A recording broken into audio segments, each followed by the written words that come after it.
Seguimos adelante con nuestro curso. Seguimos hablando ahora de la Edad Moderna, pero ahora vamos a centrarnos ya en el siglo XVII en Francia, donde se va a desarrollar todo este momento de la vida espiritual, pero ahora en Francia.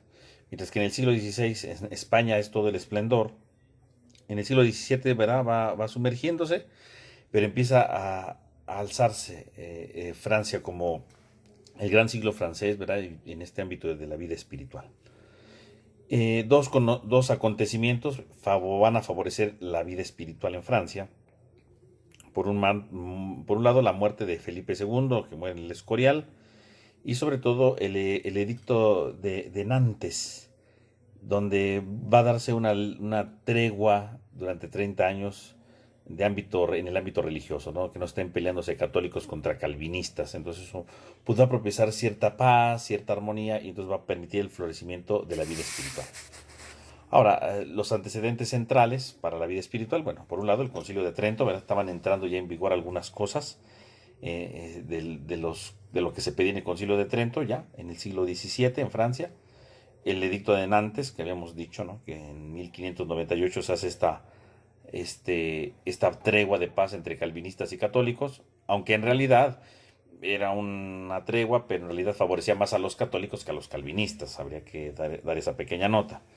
También algo que va a ayudar al florecimiento de la vida espiritual en este tiempo, en este siglo, a Francia, pues son las traducciones de obras importantes de vida espiritual, como la imitación de Cristo de Kempis, ¿verdad? Y otros autores, San Juan de Ávila, Alfonso de Madrid, San Ignacio de Loyola, Santa Teresa de Ávila, ¿verdad? Se empiezan a traducir al francés estas obras. Entonces la gente empieza a acceder precisamente a esta literatura, y esto va a ayudar a que empiece a florecer la vida espiritual marcada por aquellos grandes del siglo anterior en España.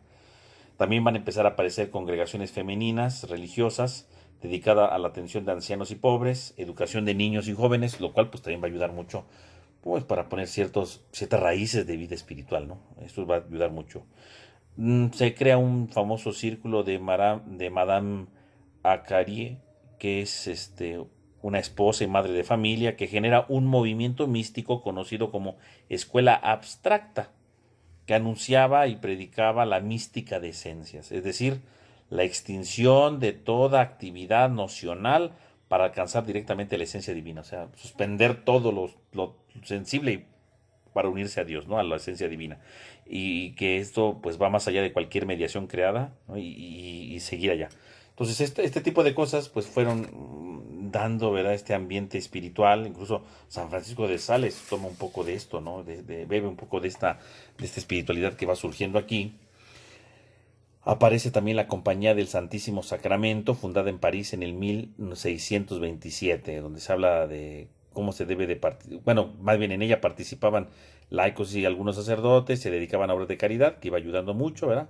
El problema es que después el cardenal Mazarino prefiere quitar esto porque parecía que empezaban a conspirar contra el rey, entonces mejor suspende la orden.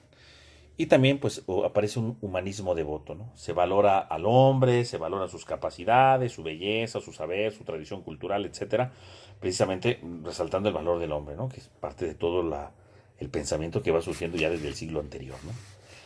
Y entonces dentro de este siglo, ¿verdad? En Francia, pues vamos a encontrar un gran autor que es San Francisco de Sales.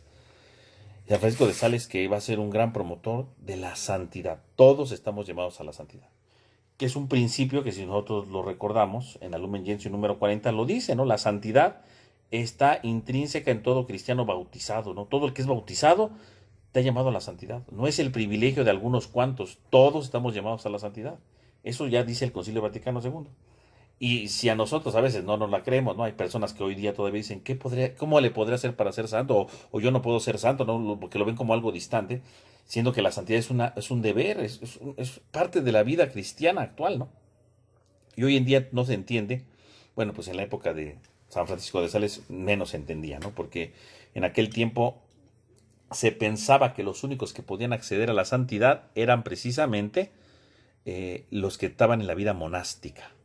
O sea, que un sacerdote diocesano, un laico, no, jamás en la vida podría alcanzar la santidad. Solamente alguien monástico. Y entonces podremos decir que San Francisco de Sales va a exclaustrar, ¿verdad? A sacar del claustro, del monasterio, la santidad, y va a decir, todos podemos vivir la santidad. Por eso algunos le han llamado el padre de la santidad civil o de la piedad intramundana, porque hace ver que todos estamos llamados a la santidad, lo que él va a llamar la vida devota, ¿no? Esto es lo importante, ¿no? La devoción, dice San Francisco de Sales, es para todos, no es solamente para un grupo privilegiado de hombres, todos estamos llamados a la santidad. Este es el grande aporte de San Francisco de Sales, y que después, verá, el Vaticano II la va a retomar, pero es San Francisco el que lo empieza a decir, y pues no era tan bien aceptado de entrada, ¿no? Porque lo veían difícil, porque mentalmente pensaban que la santidad era solamente para un grupo determinado de personas que eran los mónacos, punto, no había más. ¿Qué podemos decir sobre San Francisco de Sales? Bueno, pues él nace en 1567 en Saboya, Francia, ¿no? Él va a nacer ahí. En 1586, verá, él supera una crisis espiritual fuerte, compleja que va viviendo, ¿no? Porque él duda sobre su salvación, ¿no? Y entonces es algo que le va dando vueltas hasta que finalmente pues se confía en el amor a Dios, en su misericordia, ¿no? Y dice, pues no, va superando esta crisis, y esto pues le va a ayudar para decisiones decisivas en su vida espiritual más adelante, ¿no? Entonces viene esto. Después pues va a estudiar en París, verá, y concluidos sus estudios, va a hacer un doctorado en Derecho en 1591, y luego va a Padua, ¿verdad? Donde va a seguir adelante con su formación, y va a empezar a hablar de lo importante que es pues, el esforzarse por seguir adelante, ¿no? El esforzarse por vencer el mal. Porque él va a llegar a sus manos un libro llamado El combate espiritual de Lorenzo Scupoli, y él, ¿verdad? Le va a ayudar mucho para esta lucha espiritual, para vencer lo negativo. Entonces regresa a Saboya, y entonces dice, no, yo no quiero ser político, yo prefiero ser sacerdote. Y entonces se hace sacerdote en el presbítero, ¿verdad? Es ordenado en el 1593. Y luego, pues el obispo lo hace encargado de la iglesia de San Pedro en Ginebra, y luego vicario del obispo de la región de Chablis. Entonces, tiene ahí, ¿verdad? Todo una función de catequista, porque ahí a donde lo mandan hay muchos calvinistas, entonces él empieza a ser catequista, empieza a seguir adelante con esto, y después lo nombran obispo, ¿verdad? Lo nombran obispo en 1602, cuando tenía 35 años, de la diócesis de Ginebra justamente, ¿no? Y pues esta diócesis no era muy bien vista, ¿verdad? Era como una diócesis frontera, ¿verdad? En el sentido de su conflictividad, pobreza espiritual, y bueno, pues él decide reformar su diócesis. ¿Y cómo la va a reformar? Dice, pues viviendo primeramente en pobreza, ¿no? Una mesa frugal, una servidumbre reducida a la mínima expresión, una casa rentada, incluso ni siquiera tenía su propia casa, era rentada, la trataba de ser pobre. Él mismo catequizaba a los niños, ¿verdad? Le daba panfletos, ¿verdad? Para repasar la clase, ¿verdad? La distribuía, ¿no? O sea, él trataba de dar esto. En el 1610 va a fundar a las Visitandinas, ¿verdad? Que es una congregación de vida contemplativa. Y bueno, podemos decir que San Francisco pues, se va a caracterizar sobre todo por un gran promotor de la vida espiritual, ¿no? Y de la santidad, como decíamos hace un momento. Un pastor celoso y entregado a su grey, ¿verdad? A través de la enseñanza y de la conducción a la santificación, ¿no? Un óptimo director espiritual. Ese es San Francisco de Sales. Se va a distinguir mucho por esta dirección espiritual, ¿no? Culto y profundamente conocedor del corazón humano.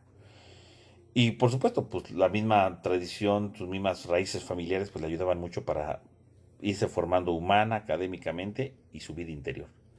Va a morir en la ciudad de León en el 1622, y luego va a ser canonizado pronto, en el 1655, y declarado doctor de la iglesia en 1877.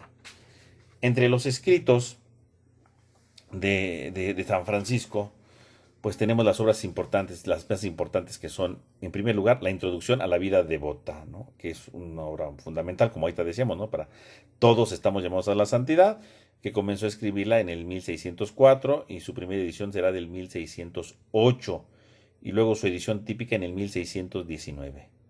Tenemos otra obra muy importante, que es Tratado del Amor de Dios, que comenzó a preparar, ¿verdad? Esta obra ya desde 1607, pero es publicada hasta el 1616 en León. Tenemos la Constitución de la Visitación de Santa María, el Manual de las Constituciones, Directorio Espiritual, ¿verdad? Entonces tenemos algunas obras, ¿verdad? También algunas charlas espirituales que daba a las visitandinas cada 15 días. Entonces tenemos varias obras que son importantes. Entonces este podría ser en general pues un esbozo sobre su vida, el contexto cultural del momento, su vida y algo sobre sus obras. Entonces con esto terminamos este video y en el siguiente video hablaremos un poco sobre su doctrina espiritual.